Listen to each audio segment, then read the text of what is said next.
On today's episode of MotoCheez.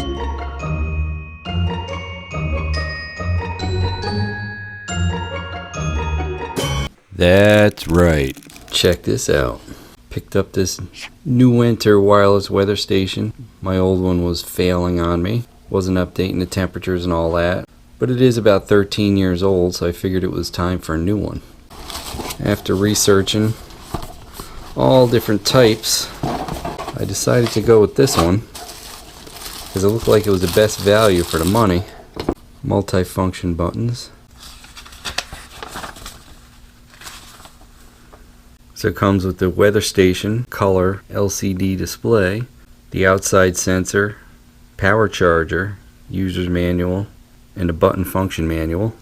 On the front of the weather station, it has a remote battery signal, remote temperature, remote humidity, a remote temperature alert, radio mast icon. It'll pick up a radio signal and program for your area. It'll show the weather forecast, the moon phase, barometric trend, barometric pressure, indoor temperature, indoor comfort, indoor humidity, and the histogram shows the atmospheric pressure. Here's a Newentor outdoor sensor.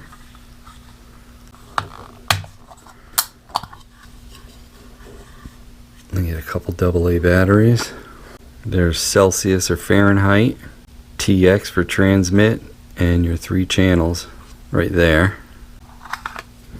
This also takes 2 AA batteries or a charger, which is 5 volts, 1.2 amps. I'm going to put the batteries in it as backup. This does have legs if you decide not to mount it on the wall. It beeped.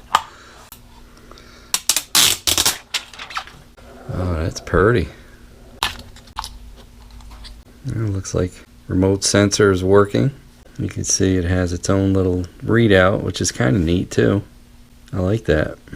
So on the left side you have your time setting button, your alarm, up, down, temperature, brightness, memory, and if you want your alarm muted or on. On the left side you don't have anything. There's no button on the top. It's actually a light sensitive sensor. So it is on Fahrenheit already. Shows the moon cycles, time, day. That's all off right now. So your time button here sets down here. You can choose between seconds or the date. There's my old one. That's the new one. One thing I noticed right off the bat is this one does have a light, but you don't really need it during the day. This one here, it's like you might need it all the time with that dark background. If you want it to stay on all the time, you got to have it plugged in. So if that's flashing, it means it's trying to connect to the remote sensor. That's channel 1. I'm already on channel 1 on the back of the sensor. As you can see, it's set to channel 1 there. This does have its own display on it. You have a dimmer setting on the side here.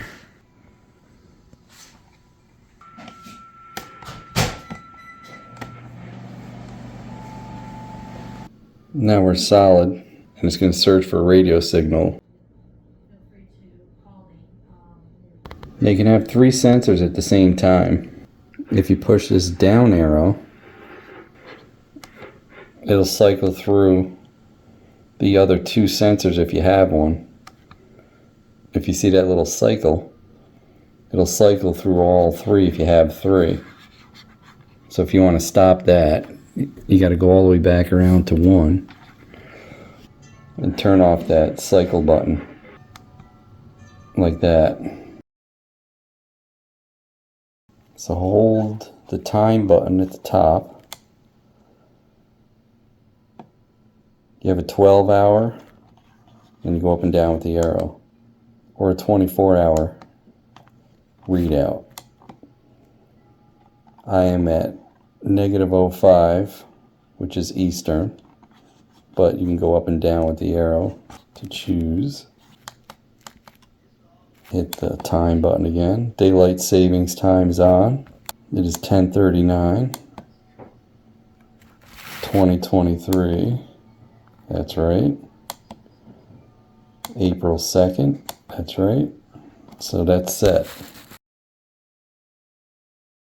If the screen goes dark when you're first setting it up, it's trying to pick up the WWVB radio signal. So to stop the WWVB, which is the radio signal that will actually automatically set your clock, you have to push the up arrow. We'll check every hour to try to update itself. See that little signal? I don't get good radio here at all, so I'll never see that. But every hour it'll try. This also has an alarm feature, and there's a switch to turn it on and off, but you can set it by holding that button. Then you can set your alarm there. I'm not going to set it, but you can set it there. So it's 6:30, it would go off every day. Press the button to cycle through. If you do choose this to be an alarm clock, when it goes off, you just hit that and it'll snooze it. That's the weather forecast station. So it looks like I'm going to be slightly cloudy today. So that's your barometric pressure down on the right. So there is a barometric pressure display. Press and hold the light button for 2 seconds to enter it. 2 different settings, the HPA or the inches in HG, which I'll keep it there. This is your barometric trend display. If it continues to rise, if it's staying the same, or if it's continuing to drop within the hour. This also has a moon phase and tide indicator.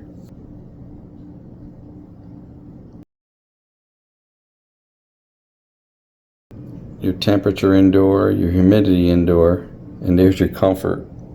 So it looks like I'll be happy at that temperature and humidity. This is the outdoor sensor, so it's finally starting to read. I put it out earlier, 47.3, and it's going down. And 30% humidity, and it looks like it's going up. Forecast is sunny, partly cloudy.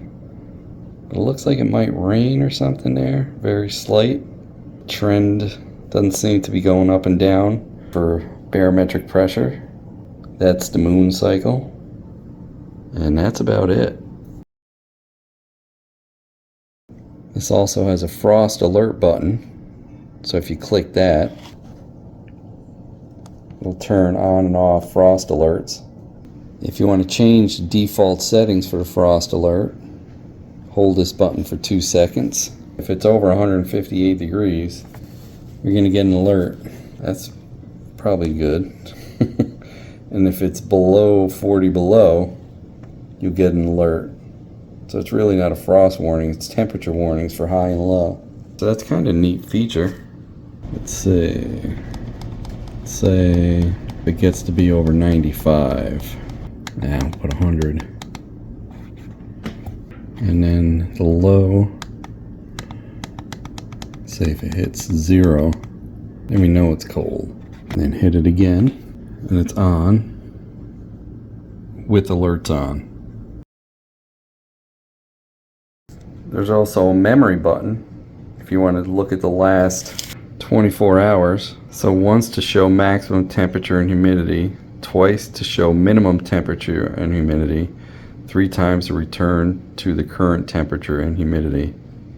So that's max, minimum, then it looks like it's back to normal. Max, min, and back to normal. When this goes into standby mode, you can't read it hardly because it has such a dark background, see? So I'm going to keep it plugged in, and I want it to stay on. It's supposed to stay on when you leave it plugged in to the external power source, which is supplied. That's where you plug it in. And as soon as I plug it in, it lit up. If you want to dim it, there's a dimmer switch on the side.